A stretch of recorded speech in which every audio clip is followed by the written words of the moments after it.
Hello, everyone. Welcome to a new young session within our Machine Learning and its Mathematical Optimization seminar series. We're very pleased to be back and see especially so many participants. As always, we have 3 speakers. All the questions would be asked and answered at the end of all 3 presentations, but if you have any urgent matter or question, you can put it in the chat and we'll say it to the speakers. So our first speaker is Marta Monaci. She's a PhD student in Sapienza University of Rome, and she's going to talk about maximum margin optimal classification trees. So the floor is yours, Marta. You can share your slides. Hi everyone, thank you Jasone for the introduction, and I also want to thank all the organizers to invite me. I'm going to share my screen.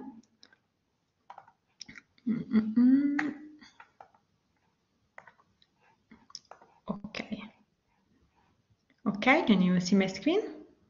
Yeah. Okay, perfect. Okay, so today I'm going to present a joint work with my supervisor Laura Palaggi and my colleagues Federico Donofrio and Giorgio Grani. It is a work about maximum margin optimal classification trees. So first of all, let's start with a general overview on classification trees methods. They are supervised learning methods used for classification, and as we know, given a labeled training dataset, we want to learn to infer a mapping function from the input to the output space with good prediction properties. And in many real contexts, such as healthcare, for example, it's really important to have easily understandable functions. So functions that can give some explanations on the decisions made by the algorithm. And for this reason, classification trees became very famous, very popular, in that they are interpretable models. Indeed, as we'll see, you can easily extract the decision rule from a tree, and the logic behind them is really transparent. Now let's see how a classification tree is built and how this method works. During the training process, a classification tree recursively partitions the feature space in disjoint regions, this by imposing some conditions on the data features that we call as splitting rules, and then the model will assign a class label to each resulting terminal node, to each resulting partition. For example, the most common label among the points into the node. In this way, we obtain a tree that can be then used to classify new observations. Then, okay, it is well known that building an optimal binary decision tree is a hard problem. And so for this reason, in the past, also for the computer technology available at the time, the first traditional approaches rely on simple iterative heuristics. One of the most famous, for example, is CART, Classification Regression Tree, and this algorithm is essentially based on a sequential greedy procedure. So it optimizes some local criteria at each step. In this way, these heuristics are really fast, have a low computational effort on one end, but on the other, this greedy fashion, of course, may lead to poor generalization performances. So all the drawbacks of these approaches gave rise to the need for an optimal approach to learn classification trees. So we want to address the classification tree problem under a global optimization perspective. And this was made possible thanks to the great improvement in mixed integer programming of the last 30 years. And so recently there has been a growing research field that was aimed at modeling the optimal classification tree problem in a mixed integer framework. Specifically, the aim was to derive a single optimization problem to fully optimize the tree in order to achieve the global optimality. And one of the first proposals in this direction was the one from Simas and Dunn, and now we'll see the general idea behind the model and behind optimal trees in general. So given a maximum depth D, the tree structure will be composed of branch and leaf nodes. In particular, each branch node in blue will apply a hyperplane split of this form, sending sample to the left or to the right branch. There can be two kinds of tree model: univariate one, where the hyperplanes involve one single feature per split, or multivariate, where we have classical standard oblique splits. Concerning the leaf nodes, we can say that they act as collectors. Indeed, a leaf node will predict with the same class label all the points that fall into it. So now I'm not going to show you the entire optimization model from the CMAS. It is important to know that it is a quite complex mixed integer linear model, and the objective in the multivariate case is to minimize a trade-off between the total misclassification cost related to the predictions in the leaves and the number of features used across the splits in the tree. So the second term can be seen as a sort of soft feature selection technique. Okay, so now we can introduce our contribution. We propose a new mixed integer quadratic model for learning multivariate optimal trees to solve binary classification instances. And our model is inspired by the subtle vector machine theory, the SVM primal problem. Indeed, our aim was to inherit, to explore the generalization properties of this approach. And so at each node, our model apply a soft SVM paradigm to design the splitting rules of our tree. We call our model maximum margin optimal tree and simply denote it as MARGOT. So, okay, let's see briefly SVMs. We know that in a hard margin SVM, given linearly separable points, we look for the maximum margin hyperplane. So among the infinite separating hyperplanes, we want the one with the maximum margin, the one that maximizes the Euclidean distance from the closest data points. When we move to the non-linearly separable case, we have, of course, to introduce the select variable C to allow misclassification of some points. And the objective of the resulting problem will combine the maximization of the margin using L2 norm and the sum of the X variable that is an upper bound on the number of misclassifications in the training data set. So now let's go back to our model, to MARGOT. As I already said, at each branch node, the splitting rule is defined by the maximum margin hyperplane that is generated by applying the soft SVM approach in a hierarchical binary tree structure. So we can say that we have all these little SVM-based problems nested in the tree, and let's remind that our aim is to solve them all at once, in one single shot. So, for each branch node, of course, we'll have the hyperplane coefficients W and B and the slack variables. Our objective function will be very close to the one of the SVM problem, but it is summed over all the branch nodes. And in our problem, SVM constraints will also appear almost exactly as we know them. So, okay, first of all, let's do some simple considerations about our approach. We are applying SVM in a binary classification setting. So we can say that it's like that each leaf node is pre-assigned a label. So we don't need to model the assignment of labels to leaves because we can just assign them in this way, of course. Then let's consider that our misclassification cost does not directly depend on what happens in the leaf nodes, because it is upper bounded, it is evaluated by the sum of the C variables that are related to the branch nodes and not to the leaves. So all these factors allow us to not consider the leaf level in our optimization model. So from now on, we can just consider tree up to the last branching level. Okay, now at this point we have to connect all these little SVM type problems with each other together, and we do this by modeling the path of the samples in the tree. So we'll add the binary variable Z for each sample I and for each node of the last branching level, TB last, to model if a sample ends up, if a sample is assigned to a terminal node or not. We also have final assignment constraints to force each sample to end up in one single terminal node, in one single node of the last level. And we also have to introduce routing constraints. The role of them is to make sure that the hyperplane splits are chosen accordingly to the final assignment of a sample to a terminal node. We have also to consider that a sample may pass or not pass in a node, and so we have to activate or deactivate them through big special big M constraints. We can also apply similar consideration to SVM margin constraints. For example, in this case, if sample I ends up in node 6, all the hyperplanes in all these red nodes must not be trained to correctly classify sample I. So we have to deactivate this SVM constraint for these nodes and for this sample by big M constraints. Okay, this will be the resulting formulation. I'm not going into detail, but as we can see, it is a mixed integer quadratic programming model. Now, let's move to the second step of our project, in which we want to enhance, to improve the interpretability of the model proposed.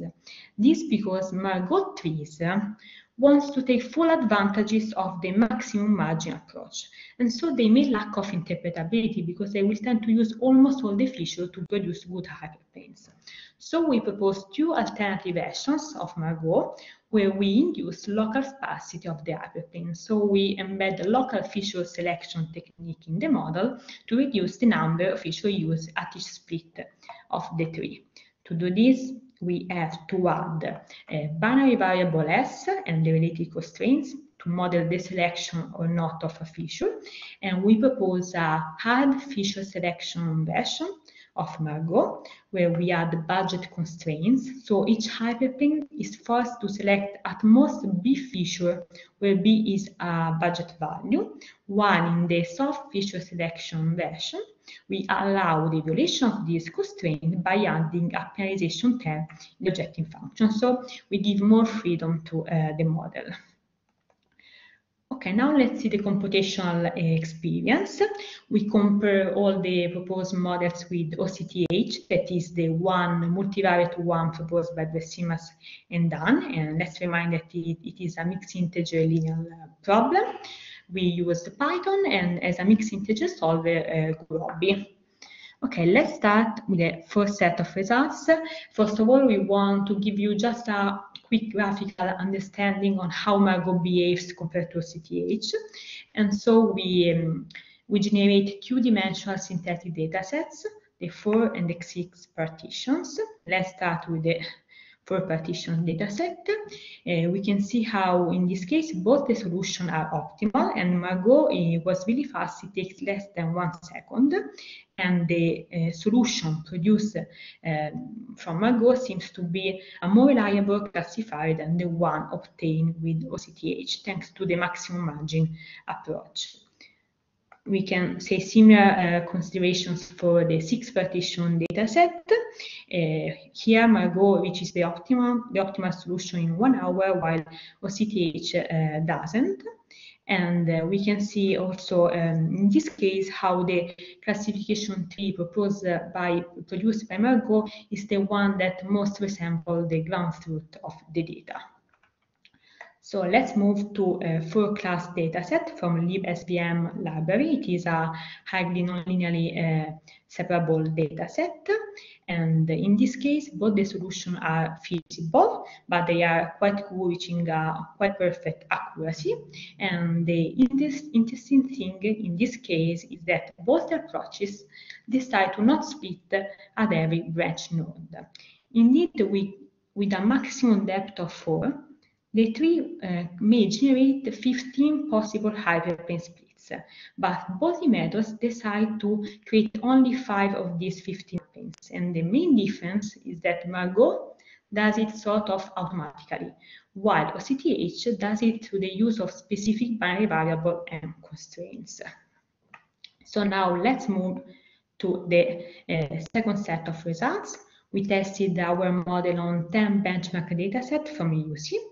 As predictive performances, we report the test accuracy and the test R&D curve.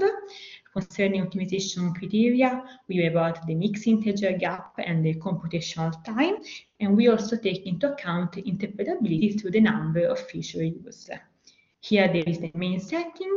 We set a depth of 2 a time limit of 10 minutes, and we also inject warm start solution to help the optimization procedures. So here are the 10 datasets analyzed. Each dataset was split in training and test set, and we perform a four-fold cross-validation for finding the best hyperparameter settings. We, in particular, carry out two kinds of analysis. In the first one, we compare MARGOT with OCTH, while in the second one, we take into account a model with feature selection technique. And of course, to fairly compare these approaches, we have to carry out a specific hyperparameter tuning, and we indicate this with this asterisk in the name. So now let's start with the first analysis in which we compare OCTH with MARGOT.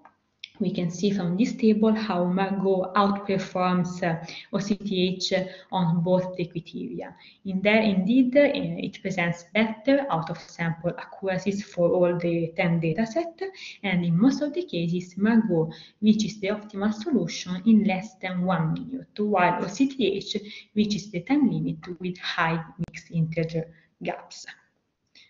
Now let's see the second analysis about feature selection.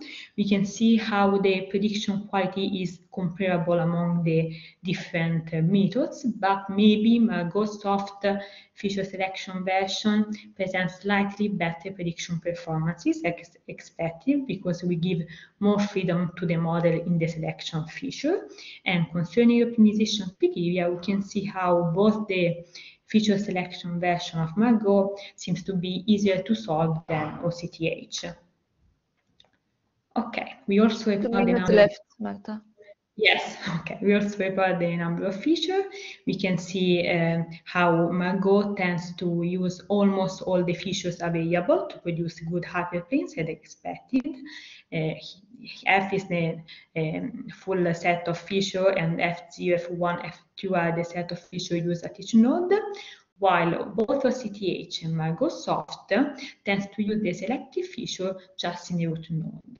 While when we induce a hard feature selection technique, the model tends to spread more evenly the feature among the branch nodes, so it exploits more the tree structure of the classifier.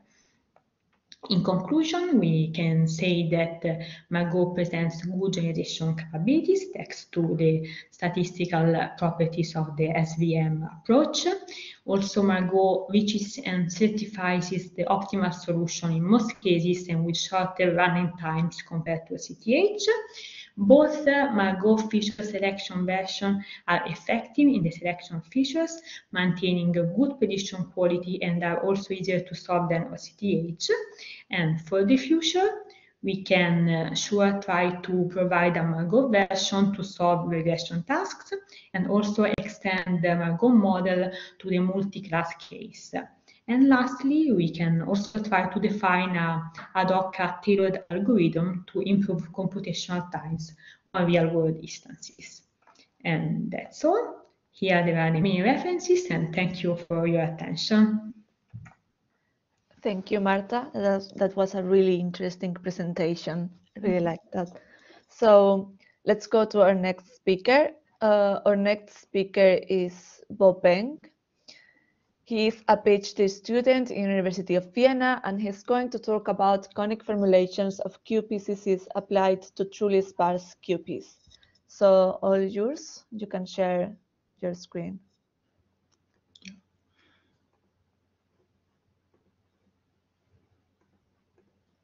Oh.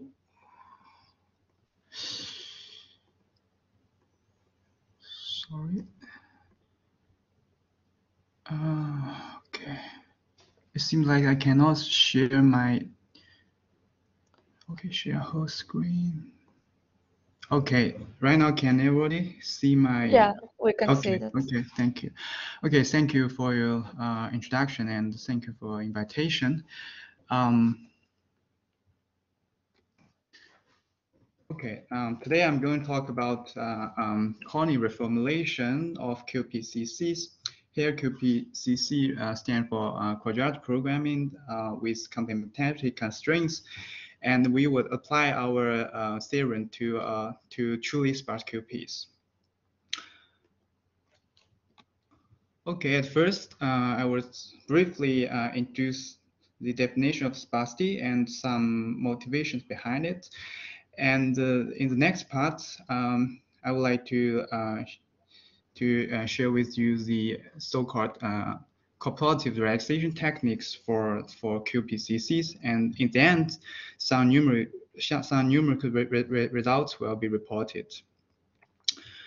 Okay. The sparsity of vector is usually defined as follows. It's just to count the non-zero elements of to count the number of non-zero elements of it, and we would usually apply these terms in optimization models to pursue sparse solutions. There are two main ways. First, you just price this term with some coefficient rows. We call this model soft sparse model. And there's another way to pursue a sparse solution. You just drop these terms directly in constraints, and we call it a hard sparse model. And this constraint is also known as cardinality constraints. But these terms is very difficult to deal with because it's combinational nature. Because we know this term can be reformulated by mixed integer models. So usually there are some tractable surrogates for these terms. Very commonly used is so-called LQ pseudo norms. This term actually mimics the behavior of this of L0 quasi norm. We usually apply these terms to pursue sparse solutions, and also some combinations of these pseudo norm of these norms. And all of these terms are tractable surrogates for L0 quasi norm. And here we can see an examples when these surrogates fail. On the this picture actually is the real sparse solutions, and all of these all other pictures are recovered solution with this surrogate. We can see there's still some gaps between these surrogates and the originally sparse terms. So we want to treat L0 polynomial directly, and we can easily reformulate soft sparse model as follows. We explore binary variable u, and this problem is equivalent to the original one, and we lose nothing to replace this binary variable by this box constraints, since this problem usually always attends optimal solution on the boundary of this box constraints, so which is equivalent to the original one. So we can express soft sparse model in a purely continuous form. And for the hard sparse model, we can do the same trick for another time. Actually, this formulation is not new. In this paper, they explored the same formulations, but they treat this problem with totally different strategy. We noticed that the difficulty of this of these terms comes into through the complementarity constraints, and if the original problem fx is quadratic form and L is polyhedral, then the above sparse model are all included in QPCCs, which means sparse QPs is a subclass of QPCCs. So if we can deal with QPCCs directly, we can deal with sparse QPs. So in this section, we recall the problems that we are interested of the following forms. The object function is non-convex quadratic, and the constraint is this linear constraint as well as additional complementarity constraints. We express complementarity constraint in quadratic forms, where f is non-negative matrix, and without loss of geometry, we can always assume the diagonal element of f is 0. If there is some element on the diagonal is strictly positive, which indicates xi squared equals 0, which means we can always drop such xi. So we can always assume f by I equal to 0. And also by GF on directed graph, we capture the sparse pattern of f. The vertex of GF is 1 to n, and the edge of the edge, each edge in this graph express the quadratic terms in this quadratic form.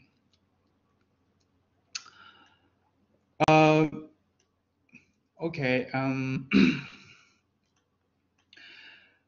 For QPCC of this form, we can lift it into by these terms. We drop rank 1 constraint. We arrive at CP. We arrive the problem of this form. We call it CPP. It's linear conical optimization problems over a cone constraint. And this constraint is called completely potted cone. It's a convex hull of matrix of this form. And we can notice this cone is a little bit, it looks like SDP cone, which everybody may be familiar with. And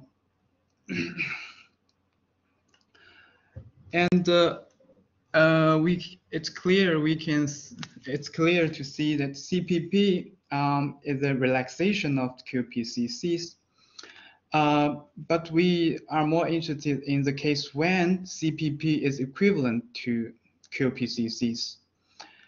We need more constraint. We need more condition to ensure the exactness of the relaxations. In this paper, Bill proposed conditions that ensure the exactness of these relaxations. Under this key condition, CPP is equivalent to QPCCs. From 2 points of view. First, they have same optimal value. And the optimal solution X star lies in the convex of original optimal solutions of QPCCs. But this condition is very difficult to satisfy in many important applications, including our sparse QPs. So which means sparse QPs do not satisfy these conditions. So is there any weaker conditions, but also ensure exactness? The answer is yes. Yeah. We recall that by L we represent these polyhedral sets, and the B we stand for the coordinates that is bounded. Then conditions is read as follows. If we can find vertex cover C for GF as we defined before, and there is a point X hat such that this satisfied, then we have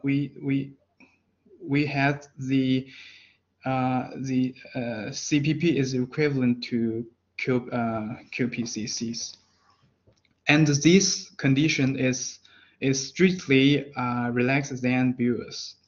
And the sparse QP also satisfy this condition, these conditions, which means we can use our cooperative relaxation techniques for sparse QPs. Here and toy examples. Here we can see from the second constraint, we can see x1 and x2 are bounded. So here the set B is 1, 2.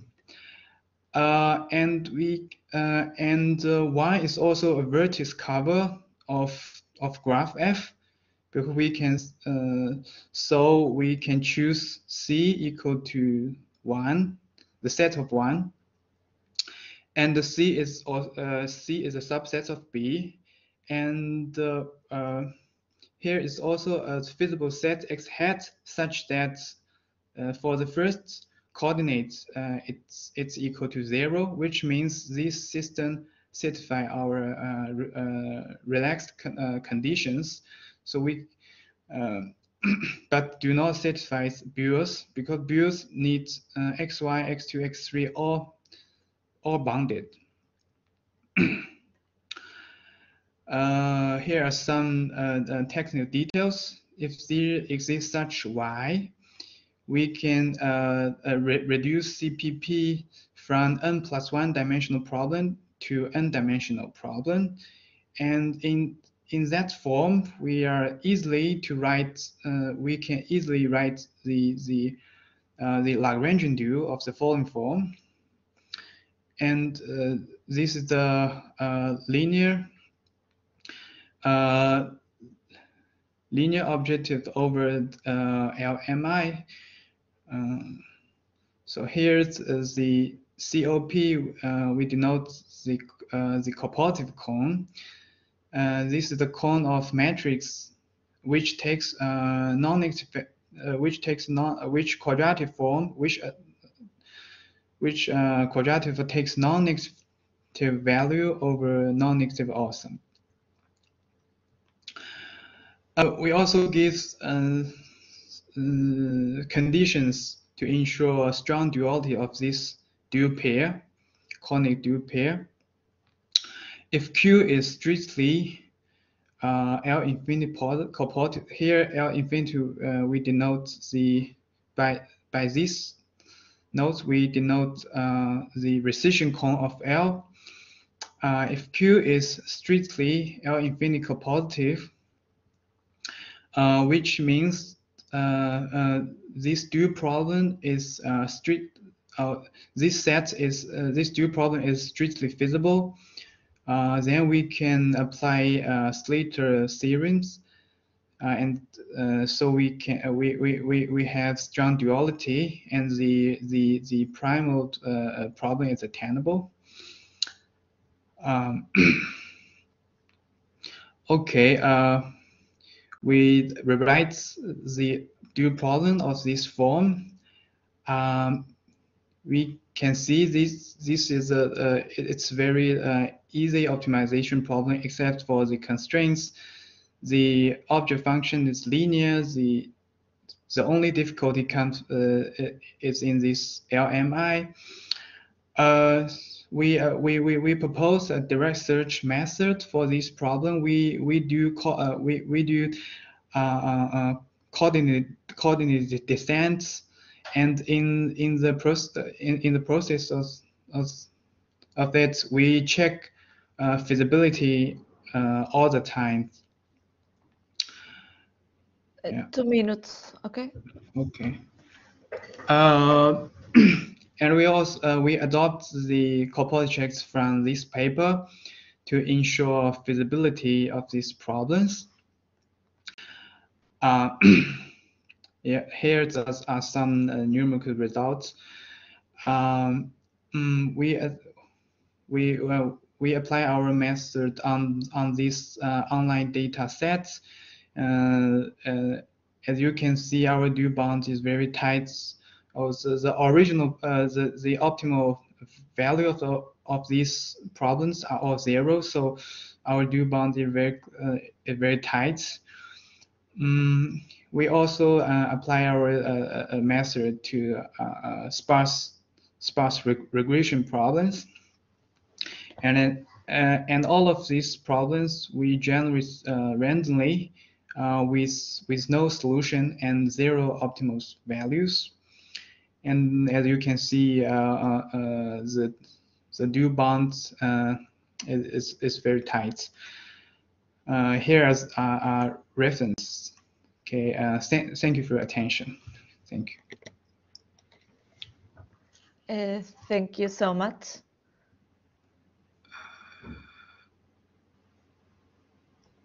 Thank you so much, Bo. That was really interesting. So we're going to our last speaker. Our last speaker is Cecilia Salvatore. She's a PhD student of University of Rome Vergata, and she's going to give a talk about futures compression based on counterfactual explanations. So all yours, Cecilia. Thank you, Dasone. Do you see the slides? Yeah, it's perfect. Perfect. Thank you, Dasone, for the introduction, and thank you to the organizer of the sessions for inviting me. This is a joint work with Veronica Piccialli and Dolores Romero Morales in the field of machine learning interpretability. Machine learning is becoming in recent years increasingly used thanks to his high predictive capability in a lot of different applications. However, machine learning models are often considered as black box because their predictions are really hard to explain in a way that humans can understand them. This causes a lot of problems, most of all in high-stakes tasks, such as healthcare or criminal justice. And this is the reason why there is, in recent years, there has been an increasing interest in making machine learning interpretable. Decision trees are commonly considered the most interpretable supervised classification tool. However, we know that training an optimal classification tree is an NP-complete problem. We have thus two options. Either we can use some heuristic algorithm, and the most common option is CART.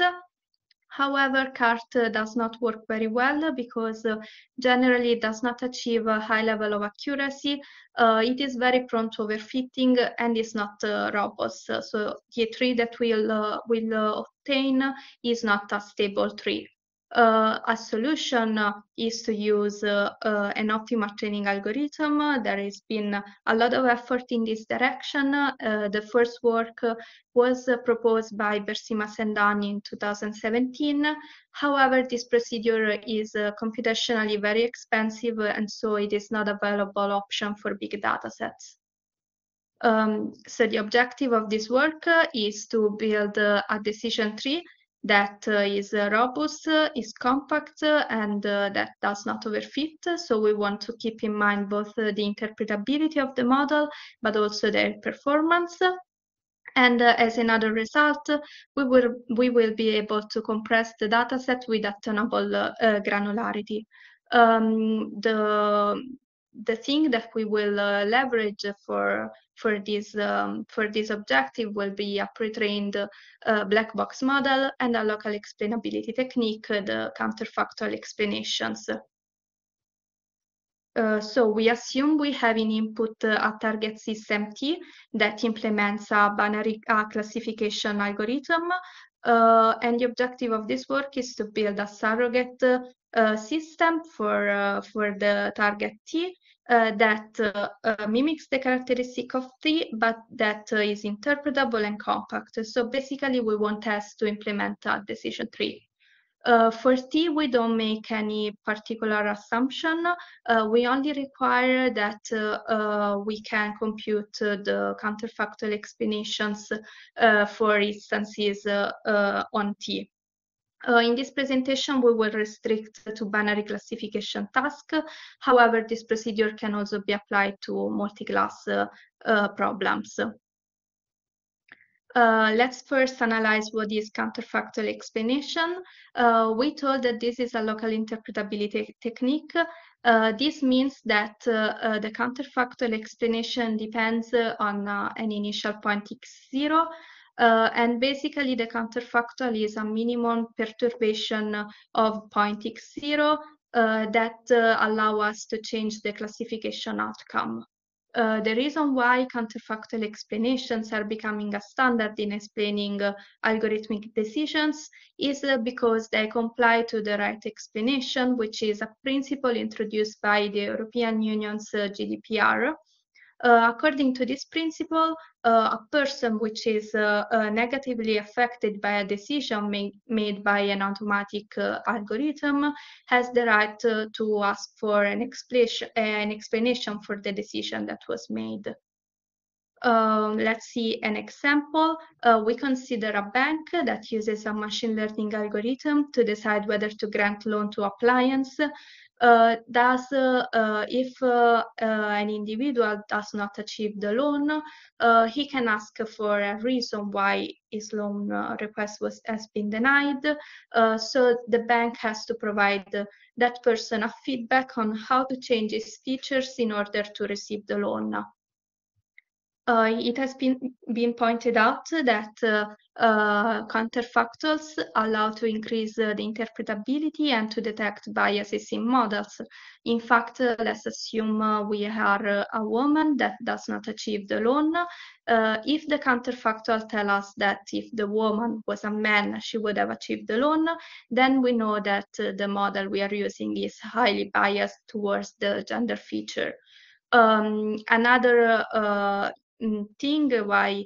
reason why counterfactual are useful is because they contain information on the decision boundaries of machine learning models, and this information can be used in an adversarial setting for model extraction.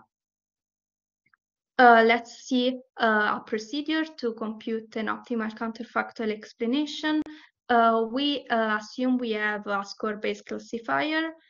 So basically we have a group of functions f. We have basically a function for each class of the problem, and we will assign to an instance x0 the class k if k is the class that maximizes the function. Thus, we can compute the counterfactual explanation for a point x0 by solving an optimization problem in which we minimize the cost of the counterfactual, that is expressed as the distance of the counterfactual from the initial point, and the distance is expressed as a weighted sum of the distance of the L0 distance and the L1 distance. As constraints, we will impose that the counterfactual is assigned with a different label with respect to the initial point x0, and we require that the counterfactual we impose that the counterfactual satisfies some actionability and plausibility constraints. Let's see what is the idea of our work. We know that the counterfactual explanation, which is an optimal solution to the problem that we just saw, is a point that is very close to a decision boundary of the model. So basically, if we generate a diverse and representative set of counterfactual explanations, then we should be able to identify the most important features and decision boundaries of the model, and we can use this information to build an interpretable and compact model. Let's see how a counterfactual couple is, how it's presented. If we have an initial point x0 as the one that we see on the screen, the counterfactual will perturbate only a subset of the features of x0, and the important thing is that the value of the features that are perturbed by the counterfactual will be values very close to the decision boundaries of the model. So basically, if we assume that we want to build a decision tree, then we can use the value of the perturbated features of the counterfactual as splitting values for the decision tree that we want to build. So basically, our idea is that if we extract a representative set of counterfactuals, we can extract some thresholds that will be used to train a decision tree. The reason why this thing should work is that we can observe that the set of thresholds that we extract from a big set of counterfactual will have a distribution as the one that we see in figure.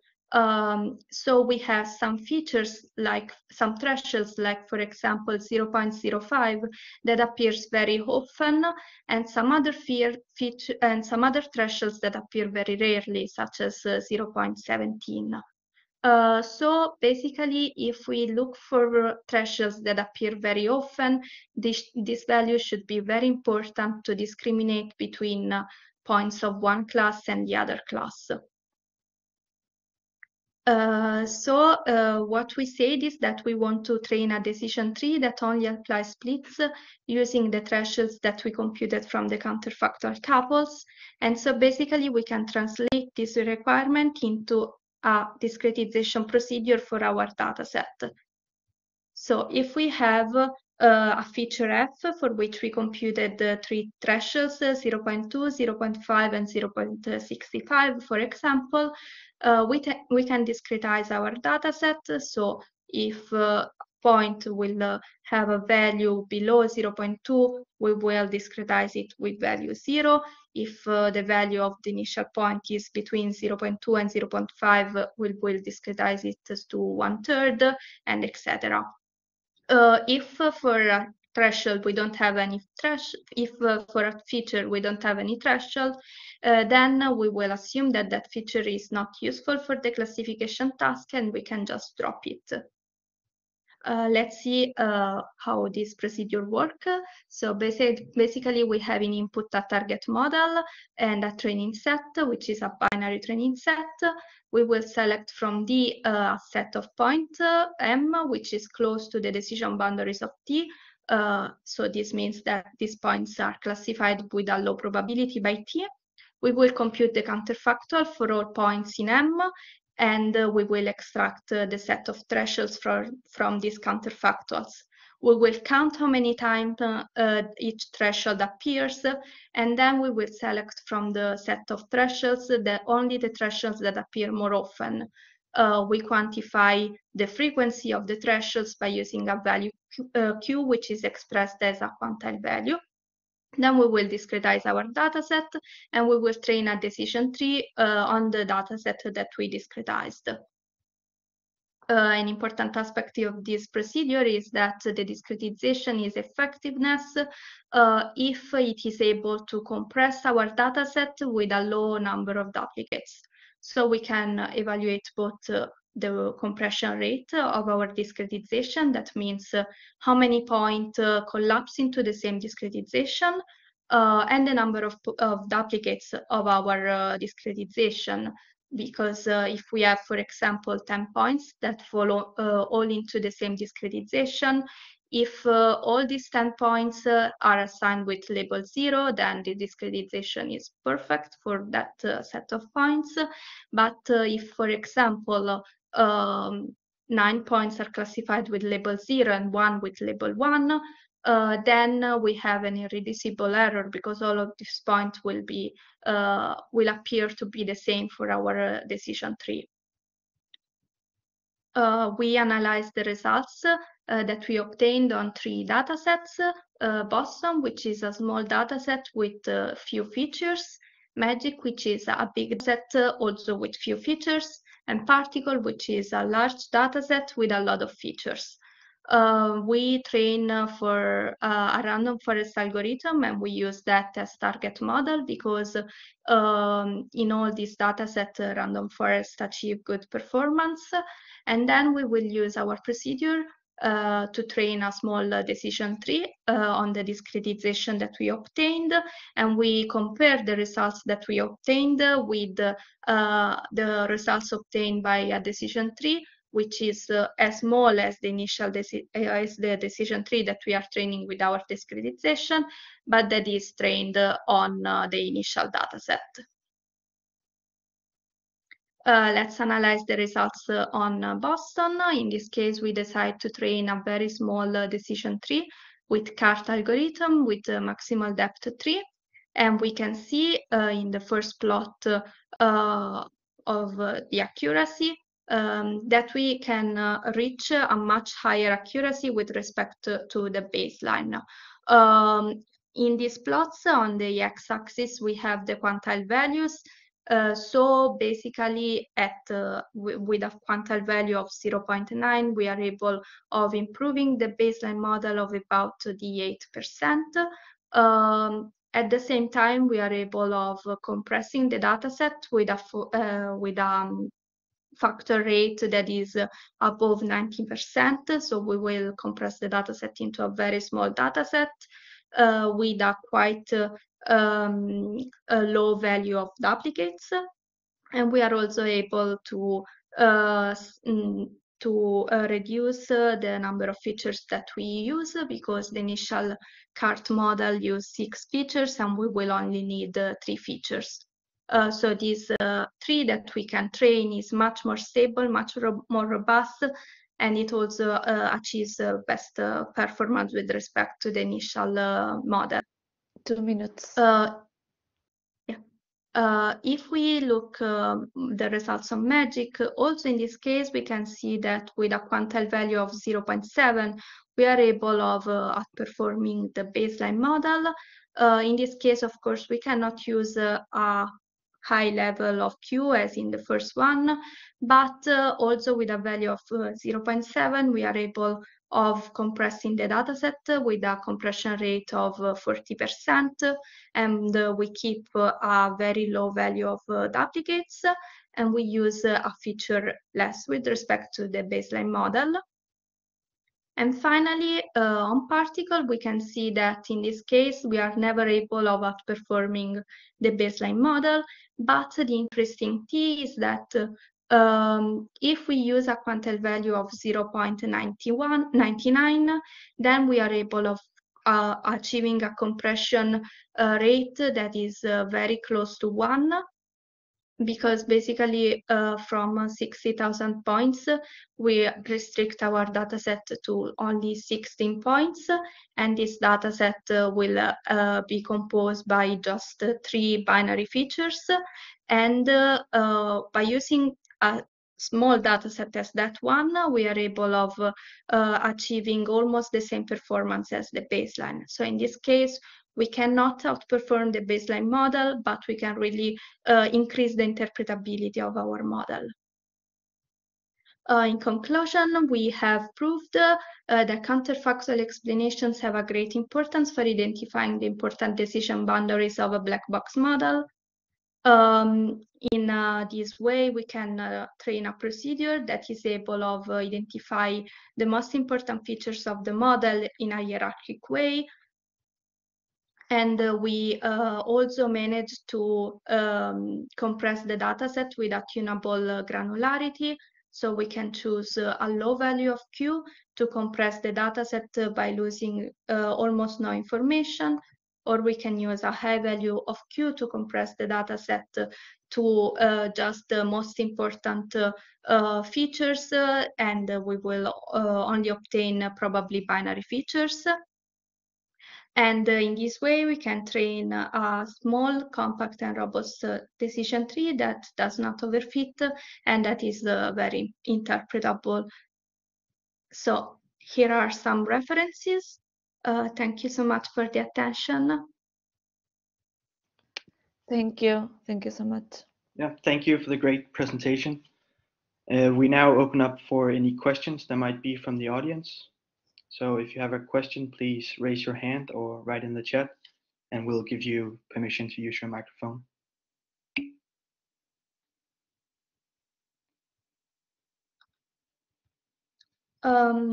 We have a question in the chat. Yeah.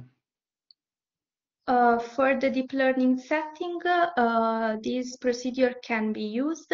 The only requirement is that we are able of computing the counterfactual explanations.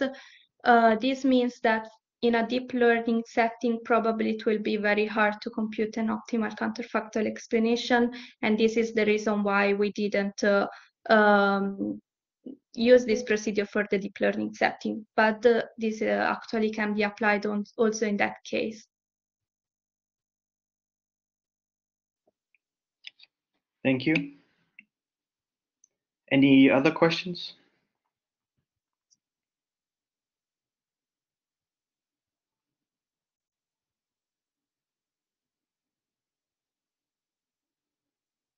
No, it seems like there are no more questions. So thank you to all the 3 speakers.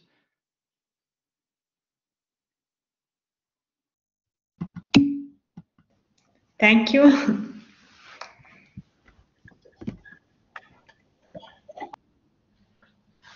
Thank you very much to all the 3 speakers. Great job.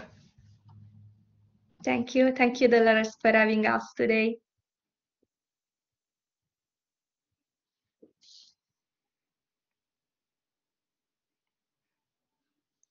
And the regular seminar is back on Monday.